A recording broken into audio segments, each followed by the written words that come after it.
flights are $1,450 each, Mum texted. Then I sent the $9,540 she put on my card. The notification lit up my phone at 3:47 a.m. $9,540 pending charge. Alaska Airlines. My heart stopped. I hadn't booked any flights. Then came Mum's text. Flights are $1,450 each. Family reunion in Maui next month. Already charged your card since you offered to help with expenses. I stared at the message, remembering clearly that I'd never offered anything. 6 business class tickets to Hawaii charged to my emergency credit card she'd borrowed 3 months ago for groceries. This wasn't the first time she'd helped herself to my money, but it would be the last. If you're watching, subscribe and tell me where you're tuning in from. My name is Sarah Chen, and I'm a 32-year-old software engineer in Seattle. 3 months ago, Mum called crying about being short on groceries. Just this once, she'd promised when I gave her my backup credit card. I should have known better. Growing up, I watched her drain Dad's accounts before their divorce, always with elaborate justifications. Now, as the only child with a stable income, I'd become her personal ATM. The morning after the charge, I called the credit card company. Yes, I see the transaction, the representative confirmed. 6 first-class tickets to Maui. Departing March 15th, the purchaser used the saved card information from a previous authorized transaction. My stomach churned. She'd saved my card details from that grocery run. I texted back carefully. Mum, I didn't authorize this purchase. Please cancel the tickets immediately. Her response came instantly. Don't be dramatic, Sarah. You said at Christmas you wanted to contribute more to family events. This is your contribution. Besides, I already told everyone you're sponsoring the trip. I screenshot everything and opened my laptop. The credit card statement showed more than just the flights. 3 months of charges I hadn't noticed. $340 at Nordstrom, $580 at a spa, $1,200 at Williams-Sonoma, nearly $12,000 in unauthorized charges, including the flights. My emergency fund, meant for medical crises or job loss, evaporated for her shopping sprees. By 9 a.m., I sat in the office of Patricia Winters, the fraud investigation specialist at my bank. These are clear, unauthorized charges, she said, reviewing my documentation. Since she's your mother and had initial permission for one purchase, this becomes more complex. However, saving your card information and making subsequent purchases without consent is still fraud. What are my options? I asked. Patricia leaned forward.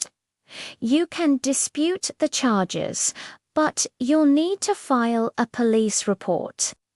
The bank will investigate, and if fraud is confirmed, the charges will be reversed. The merchant, in this case, the airline and stores, will pursue your mother for the funds. I thought about my siblings, my brother Mike in Denver, my sister Lisa in Phoenix.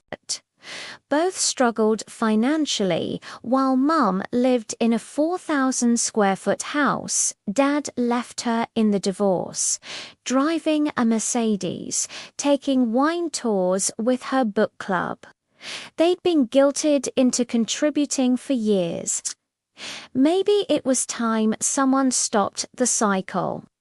There's something else, Patricia added, pulling up her screen.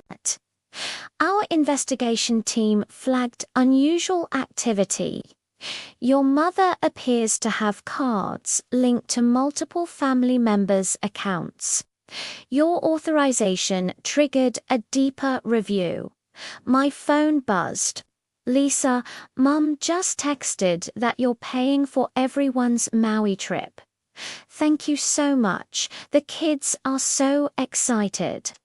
Then, Mike, seriously generous of you. Sis, Mum said you insisted on first class for everyone. By noon, I'd made my decision. I called my attorney, David Kim, who'd helped with my home purchase. I need to protect my assets and deal with identity theft by a family member, I explained. First step is the police report, David advised. Then we'll freeze your credit, change all accounts, and create a legal barrier. I'm also recommending you check if she's opened any accounts in your name. The credit check revealed 2 credit cards I didn't recognize, both near their limits. $18,000 more in debt under my name. My excellent credit score had dropped 100 points. She'd been systematically destroying my financial future while I paid her grocery bills.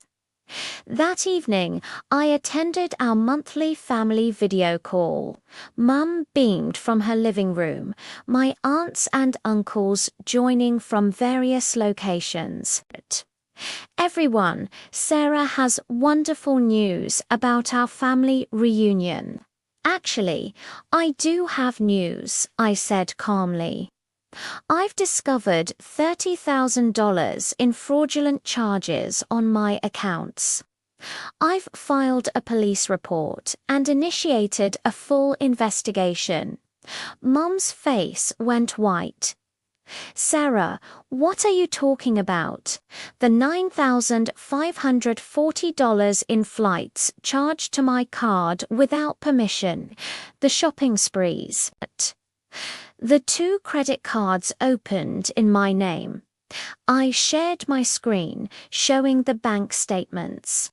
It's all documented. My Aunt Helen gasped. Linda, you said Sarah offered to pay for everyone. She did, Mum sputtered. She's just being vindictive, because I planned something nice for the family. I have the text where you admitted to charging my card without asking, I continued, and the bank has records of you saving my card information from one authorized purchase to make dozens of unauthorized ones. My Uncle Robert, a retired judge, spoke up. Linda, that's wire fraud. That's federal. The call erupted. Mum tried deflecting, claiming I'd promised to help. That family should support each other, that I was being selfish with my tech money. But as I calmly presented evidence, screenshots, statements, the police report number, the family's mood shifted. Wait, Lisa said slowly. Mum, you told me Sarah volunteered to pay. Are you saying you just ... took her money? Mike added, is this why you needed my credit card for emergencies last year? Did you do this to me too? By the end of the call, 3 more siblings and cousins admitted to mysterious charges they'd ignored to keep the peace. The family reunion in Maui became an emergency intervention about Mum's spending and theft the next morning. I met with Detective Morrison from the Financial Crimes Unit. Your mother's pattern shows escalating behavior, she explained, starting with small authorized purchases, then saving payment information, gradually increasing amounts. It's textbook family financial abuse. What happens next? I asked. The airline and merchants will be notified. They'll reverse the charges and pursue her for the funds.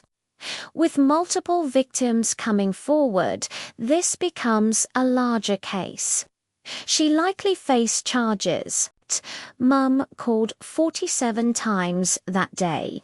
I didn't answer. Instead, I focused on damage control. Freezing credit, changing every password, moving my emergency funds to a new bank she didn't know about. My employer's legal team even got involved when we discovered she'd tried to call HR, pretending to be me, asking about my salary and benefits. A week later, the reversal hit. Alaska Airlines cancelled all 6 tickets and demanded immediate payment from Mum. The credit cards in my name were closed. Their balances transferred to her as the verified user. The shopping charges bounced back. In total, $30,000 in debt suddenly landed on her doorstep. She showed up at my office, making a scene in the lobby. How could you do this to your mother? I raised you. I sacrificed everything. Security intercepted her as I came down. You stole from me, I said simply. You committed fraud. You've been stealing from all of us for years. It's not stealing when it's family. She screamed as security escorted her out. You owe me. I gave you life. My boss, Janet, who'd witnessed the scene, pulled me aside. HR wants to increase building security. We've seen this before with family financial abuse. You're not alone. The criminal case proceeded quickly once Mike and Lisa added their evidence. 6 family members total came forward with unauthorized charges spanning 3 years. Mum hired a lawyer who tried to argue family gifts and misunderstandings, but our evidence was overwhelming.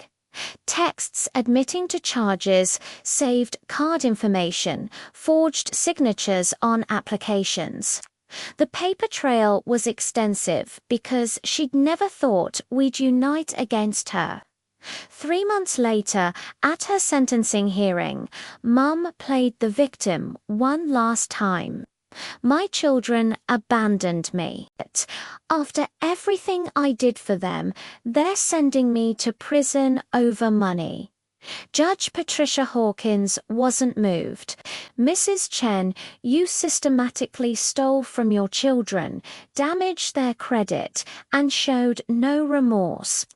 You violated the most fundamental trust between parent and child. The sentence: 2 years federal prison, 3 years probation, full restitution to all victims. The courtroom was packed with family members she'd stolen from over the years. As they led her away, she screamed that we'd regret this, that family was supposed to protect each other. We are protecting each other, Lisa said quietly. From you. The aftermath was complex but healing. The 6 of us who'd testified formed a support group, sharing stories we'd never told before. Mike revealed she'd emptied his daughter's college fund. Lisa discovered Mum had been collecting rent on a property in Lisa's name she didn't know existed. Every story was worse than the last.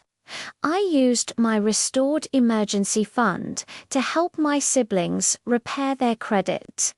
We sold Mum's house to pay restitution, discovering she'd taken out loans against it in Dad's name even after their divorce. The fraud went deeper than any of us imagined. A year later, we held our own family reunion in a cabin in Colorado. Paid for honestly, everyone contributing what they could actually afford.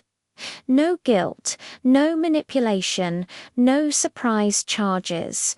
Just family being family without the financial abuse. Mum sends letters from prison sometimes, alternating between rage and manipulation. I'm an old woman in prison because my children are heartless. I don't read them anymore. The woman who gave me life also tried to destroy it for designer handbags and first-class flights. But here's what I learned. Family isn't a free pass to commit crimes. Love isn't measured in forced financial support. And sometimes the greatest act of love is saying no and meaning it. My credit score is back up to 780. My emergency fund is rebuilt. My siblings and I have closer relationships than ever, bonded by survival rather than guilt. And Mum, she's learning that orange jumpsuits don't come from Nordstrom. If someone in your family is financially abusing you, know this. You're not alone. It's not your fault. And you deserve protection. Document everything. Seek help. And remember, keeping the peace isn't worth losing your future. Your voice matters. Share your story in the comments.